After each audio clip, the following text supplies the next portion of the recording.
Et on en parle justement, c'est notre fait du jour avec à mes côtés Corinne Dreyfus-Schmidt. Bonjour. Bonjour. Vous êtes avocat pénaliste, associé au cabinet Temim et présidente de l'association des avocats pénalistes. Alors, Franck Berton aujourd'hui a explicité un petit peu la raison finalement de cette forme d'abandon de son client. Je peux me retrouver vilipendé, insulté, assimilé à mon client par une couche de la population, ça ne me dérange pas. Autrement dit, ce n'est pas pour des raisons morales qu'il abandonne son client, mais bien pour des raisons techniques. Du moment que je porte la parole d'un client, d'un homme, mais pas son silence. Et en l'occurrence, c'était le silence de trop. Vous comprenez cette démarche ? Alors, il faut comprendre que la relation d'un avocat avec son client, c'est quelque chose de particulier. Il faut qu'il y ait une relation de confiance, on donne des conseils, on établit une stratégie. À partir du moment où on diverge sur la stratégie à adopter, il faut en tirer les conséquences et l'aventure, j'ai envie de dire, s'arrête là.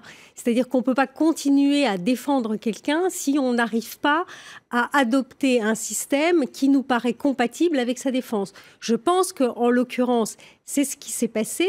Donc je ne jugerai pas du tout le positionnement de mes confrères, bien que moi, je n'aurais pas expliqué les raisons pour lesquelles aussi bien j'ai accepté sa défense que je me retire de sa défense. Ça fait partie de la confidentialité de la relation entre un avocat et son client ? Oui, je crois que oui, mais là, on est dans une affaire un peu hors norme. C'est peut-être ça qui explique que mes confrères aient eu le besoin de s'expliquer. Pour qu'on comprenne bien, le silence en lui-même ne rompt pas automatiquement, j'allais dire, la relation entre un client et son avocat. On a vu dans le passé le silence être en soi une ligne de défense. C'était le cas, par exemple, pour un client indéfendable au plan moral qui était Klaus Barbie, défendu par Jacques Vergès. Oui, mais le silence, le droit au silence, comme il est prévu aujourd'hui dans le texte, n'était pas prévu à l'époque. Le droit au silence est arrivé en garde à vue en 2000 et en 2014 à l'instruction et devant le tribunal. Donc c'est quelque chose d'assez récent. Oui. Donc le droit au silence, oui, c'est un droit absolu de ne pas s'auto-incriminer. Après, qu'est-ce que font les avocats ? Est-ce qu'ils servent d'alibi ? Est-ce qu'ils sont aussi silencieux ?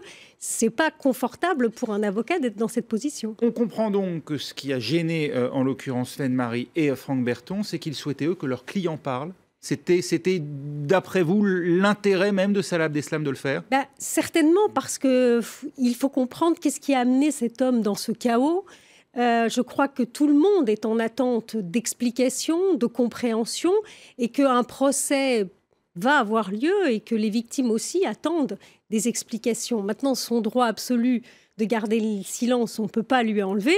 Ses avocats ont considéré que leur mission s'arrêtait là parce qu'ils ne voulaient pas être un alibi. C'est effectivement une façon d'envisager les choses. On comprend bien entendu qu'entendre Salah Abdeslam sur ses motivations soit bien évidemment le souhait des victimes et celui de l'opinion publique. Si on se place strictement du point de vue du suspect lui-même, on peut comprendre, lui, qu'il n'ait pas intérêt à s'exprimer.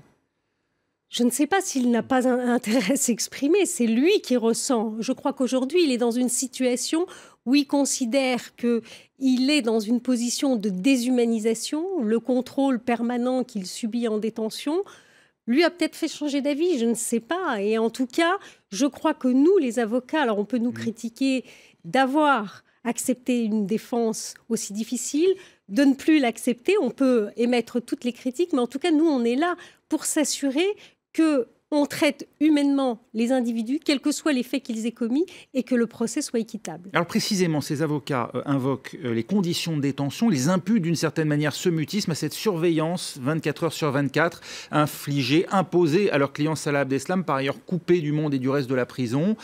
C'est le rôle du pouvoir carcéral et de l'État, et sa responsabilité d'une certaine manière, ce mutisme d'un individu qui est quand même aujourd'hui soupçonné de terrorisme. Alors je crois qu'il ne faut pas faire de raccourcis. Aujourd'hui, si on a décidé de surveiller de façon très particulière M. Abdeslam, c'est parce qu'on veut qu'il ne se suicide pas et qu'il arrive à son procès.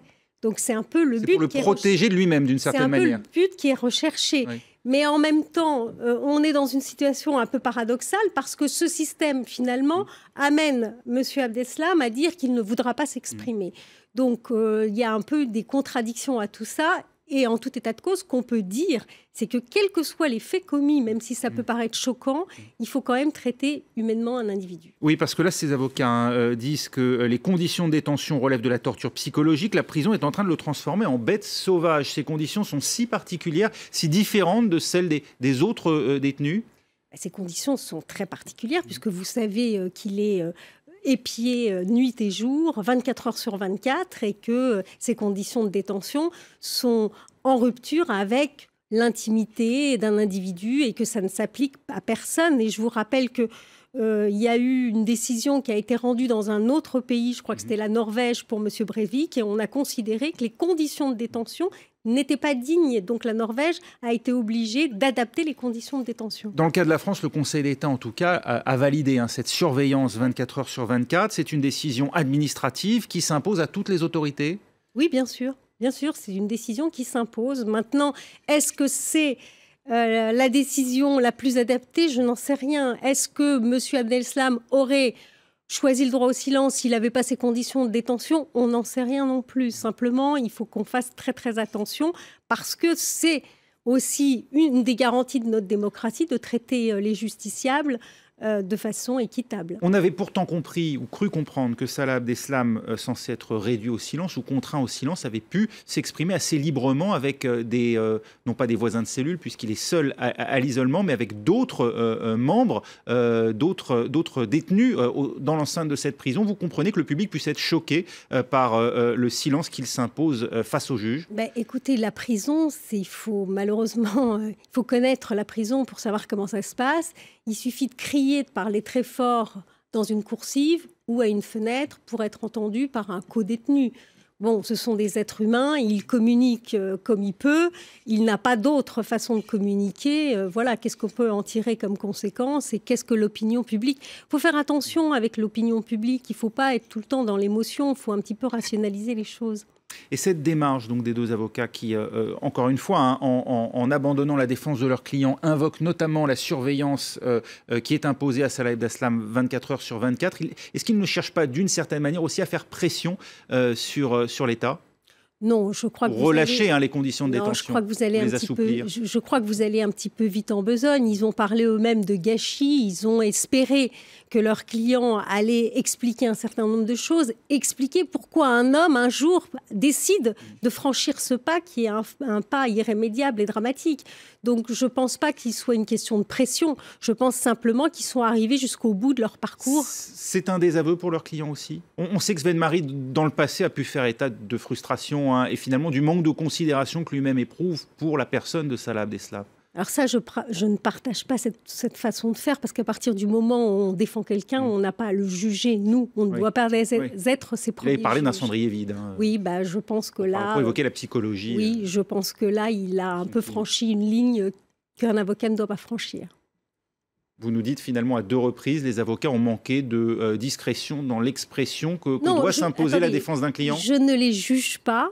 C'est compliqué dans ce type de dossier. Donc je m'abstiendrai de faire des leçons de morale. Je dis que moi, je ne l'aurais pas fait. Voilà. Vous n'auriez pas ni communiqué sur la psychologie de vos clients, ni communiqué sur les raisons qui vous pousseraient ou qui les poussent en l'occurrence aujourd'hui à abandonner leur défense. Et à accepter sa défense. Parce que c'est un droit pour tout individu d'avoir un avocat, quels que soient les faits qu'il a commis. Il a le droit de ne pas être défendu jusqu'à la cour d'assises. Là, il sera forcément représenté par un avocat. Alors, il y a eu un antécédent, je crois, je ne sais pas si vous vous rappelez, un terroriste qui s'appelle Fouad Abdeslam, qui avait effectivement refusé tout avocat, qui était dans une défense de rupture. Et à la cour d'assises, le président lui avait commis d'office un avocat qui était taisant.